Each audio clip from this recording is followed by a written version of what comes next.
Natasha. And this is Real Talk. Today on Real Talk, we'll be talking about New Year's resolutions. That's right. New Year's resolution. Right. So with us closing out of the year 2021 and going into year 2022, we just want to talk about New Year's resolutions. So we're going to get right into it. Mm-hmm. So Tasha, what's a purpose of a New Year's resolution, or what even a New Year's resolution is for?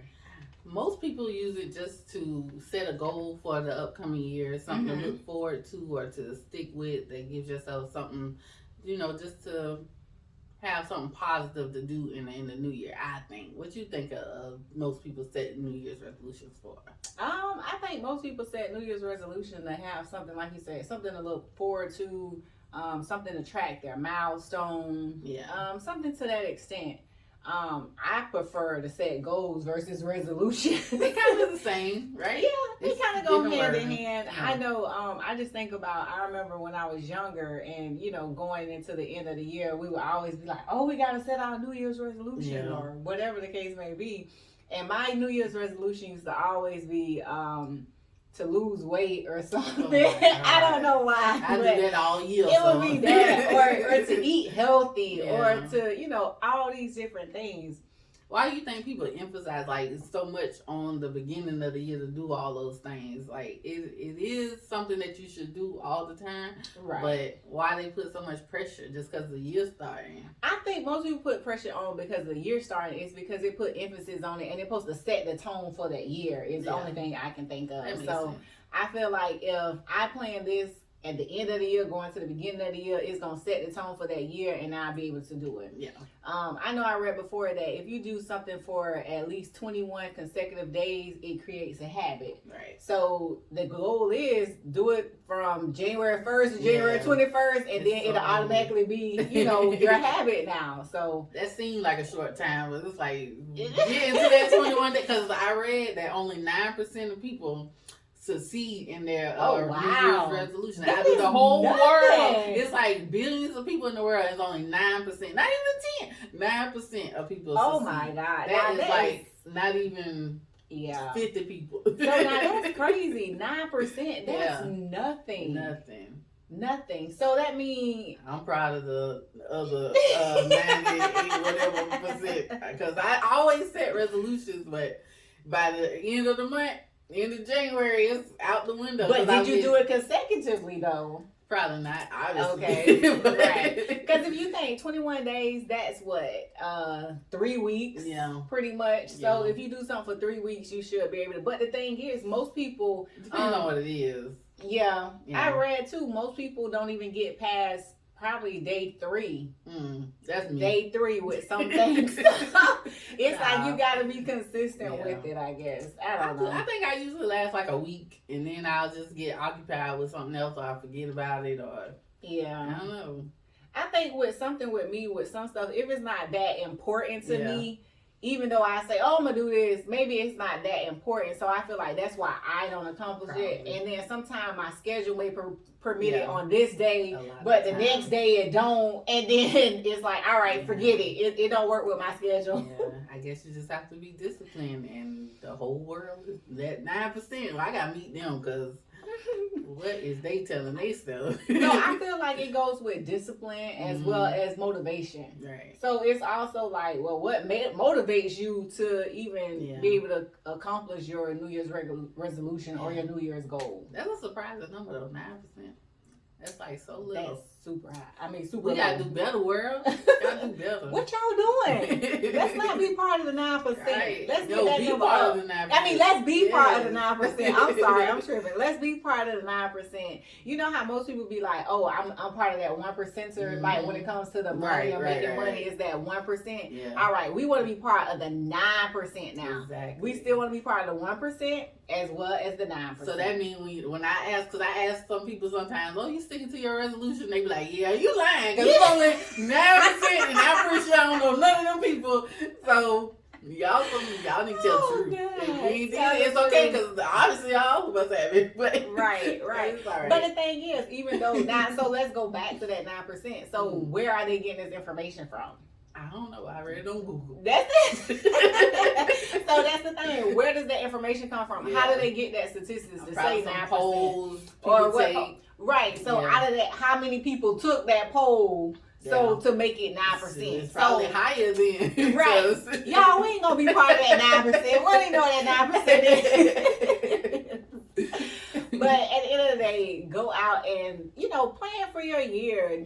Come up with your New Year's resolution, your goal for the year, or something to that extent, and try to stick to it and accomplish it. Get motivated. Yeah. Get motivated. Did you make a New Year's? Are you making a New Year's resolution? I am not making a New Year's resolution. No. I am making goals. Okay. So, I prefer to mine as goals because I know it's something that I will accomplish more so than saying a New Year's resolution. Because I look at it kind of different. A New Year's resolution to me is something that's more traditional and all of that. And like people feel like, oh, I gotta do this. Like I gotta cook black eyed peas and okra for New Year's Eve or whatever. That's so superstitious. Right. So I feel like that's almost along the line of superstitious, having to do a New Year's resolution. So I just plan my goals and follow those. So no. Yours kind of come before, because you always do your end of the year vision board. Right. So yours is like a little bit before. You can be a part of the 9%, sis, because you kind of like plan out everything. And I'll give you credit. You usually do whatever you say you're going to do. Thank you. But I'm worried about this 9%. So I don't know. Maybe you telling me you did it. I don't know. I have. Because you do your board. I do. That, so I do. And the thing is, I'm kind of behind. I haven't did my board. That's why you in the other pool with me. No. Yes. The year isn't over. I still have time. And my plan is to do it this week. Okay. Before I go on vacation, I plan to get it done. So... no later than Sunday, which will be the 20. She played out everything. Sunday is December 26th. I have my billboard done by then. That's her name. Tap. Tap it in. She needs to tap it in on my calendar because that's what I always do. So that's what I'll have it done by then. What about you? You make New Year's resolutions? I do. But like I said, by the end of January, they be gone. I'm like, I'm supposed to be doing that, huh? She in that 91%? Yeah. She's 91%. I'm the lead of the 91 who don't do it. I'll be all right with that. She the 91%. I am the leader of that one, man. I set them, but life happens. I get it, and it does, and that's why I feel like some people aren't able to make the 9% because life happens. Like I said earlier, sometimes you start out saying, oh, I'm gonna do this, but your day doesn't permit it that particular day. Right. So then by day 2, it's like, all right, well, I'm gonna try to do it again today. It don't happen again. So it's kind of like it's easy to fall off because life happens and it doesn't allow you to do certain things. But I feel like you just got to get to a place to where you're able to be motivated, you know, and be able to get that thing done. You know, how bad you want it. Right. That's what it is. I'm going to be different next year. Next year, what? In 2023? With my goals. With my resolutions and all that. I'm set the intention and that's good. Try harder. That's good. Let's be intentional about our New Year's resolutions or about our goals. Whichever one you chose to do. But I know we're talking about New Year's resolution more so. Because you said the habits form at like 21 days. So I'm gonna take that into consideration. I'm like, I can do 21 days or something. I'm gonna try. Right. You see what I'm doing. I don't know what my resolution's gonna be this year. I have a few, but I don't know. So when you went, what did you go? Vegan? I was a vegetarian. So when you went vegetarian, at that point, how did you start doing that? Did you set a goal? Was it a New Year's resolution? No. And then how long did it take for you to realize, like, hey, I'm gonna do this and stick to it? It was an instant reaction. I was eating something and it just grossed me out, and I think I was just in shock, and it kind of scared me into it. So it lasted for a little while. I was a vegetarian for like a little bit over a year. Okay. A long time ago. But it just was an instant. I was eating something and it just was it was bleeding. And I don't like rare meat and all that. And it just like grossed me out. So I didn't want no more meat at that time. But that is a psychological thing because it can be done. I guess I just need something to kind of make something happen. I don't know. Tell my brain something so if it can do it. But. Right. So, what transitioned you back into eating meat again? I got hungry. Oh. No, I don't know. I just craved certain things. I wanted some bacon.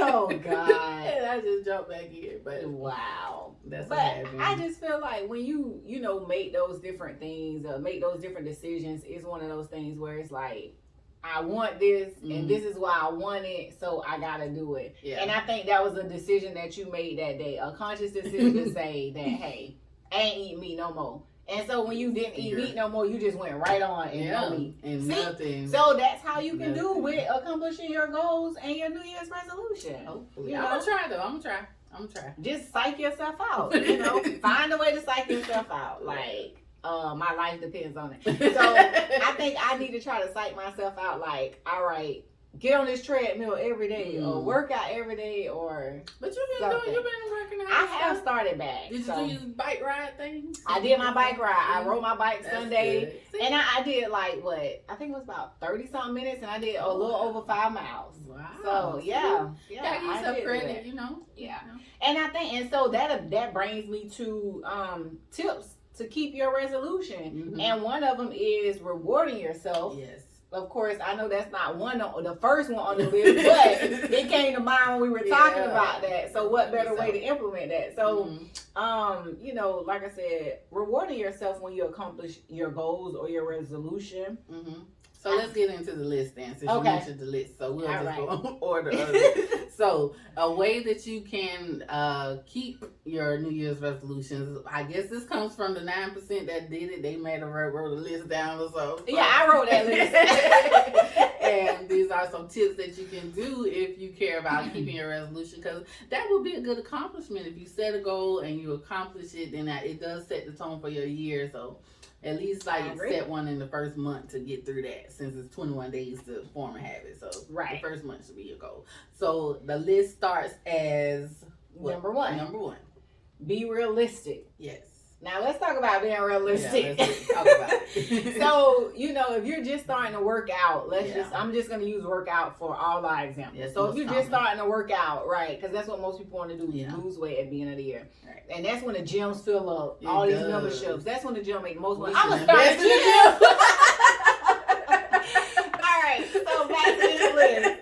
Be realistic. So when you first start working out, nobody, if you haven't worked out in a while, you don't want to say, I'm going to work out 5 days a week. Exactly. You're going to kill yourself. Yeah. Let's start with at least 2 to 3 days or every other day and build it up. Be realistic. Yeah. That's number one. Be proud if you go 1 day a week at first. And gradually, work your way into it. Be realistic. Right. Number 2, plan ahead. Yes. So in planning ahead, when you're talking about setting a schedule to go to the gym, if you're not a morning person, don't say you're going to get up at 7 o'clock in the morning to go to the gym. Yeah. Okay? If you don't go to work until 9 o'clock and you wait up at 8 o'clock. So let's say you're going to do your gym time in the evening or go walk on your lunch breaks, depending on how long your lunch break is at work. If you're in a big building, go walk on your lunch break. But a lot of people are working from home. So at home, go outside and walk. Walk the living room. Yeah. Walk the house. If you got stairs, walk up and down the stairs. Yeah. All right. Plan ahead. Get it in. Now, number 3, outline your plan. Well, that's all in plan ahead as well. So you outline your plan by setting your dates, your time, and making your schedule. That's how you're planning, making your outline. Right. Okay. Now you want to make a pros and cons list. That's number 4. So what's the pros and what's the cons of going to the gym and not going to the gym?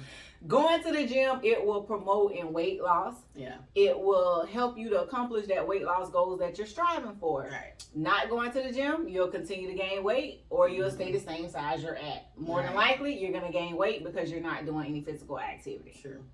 There we go. That's it. Number 5. But that don't have to apply to the gym. It doesn't. All of this. We just use that as an example because that's number 1 thing that people do at the beginning of the year. So you can apply this list to whatever your resolutions are. Correct. Just a disclaimer. Correct. So number 5, talk about it. Like, Tasha, I'm going to talk to you about me going to the gym today. So that way you can help motivate and encourage me. Yes. Or about me going to the gym or deciding when I'm going to go. Whatever. Yeah. Then number 6.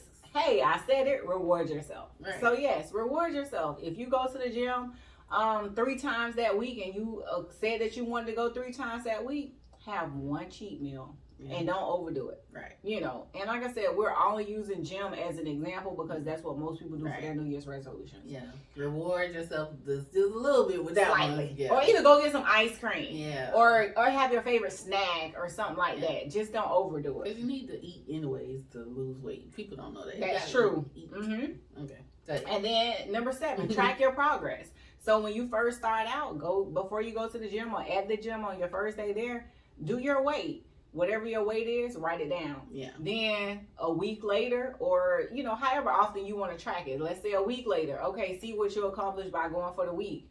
And the more and more you track your plan and stuff like that, you be like, oh, I like these results. I see the numbers are working. Right. So go ahead and do it. If the numbers doesn't go down within a week, don't stop. Right. Continue to go till you actually see the numbers start to go down, and then motivate yourself. But don't weigh yourself every day. Don't focus on the numbers, because sometimes you might be losing inches or weight. I used to work out a little bit once upon a time. I can give a little tip here or there, but you shouldn't focus on the actual scale, because you might be gaining muscle, and that will increase your weight. So it just depends on what you're doing. But you should write down what you're doing in the gym, like what you did today was leg day or whatever. So you'll know what you're doing and what you can change and switch it up. Right. Yes, that's true. You can continue. Okay. Number 8, don't beat yourself up about it. Yes. If you didn't reach your goal, don't beat yourself up about it. Even if it's your goal weight, meaning I lost weight a couple pounds or inches, whatever this week, don't beat yourself up about it. If you didn't go to the gym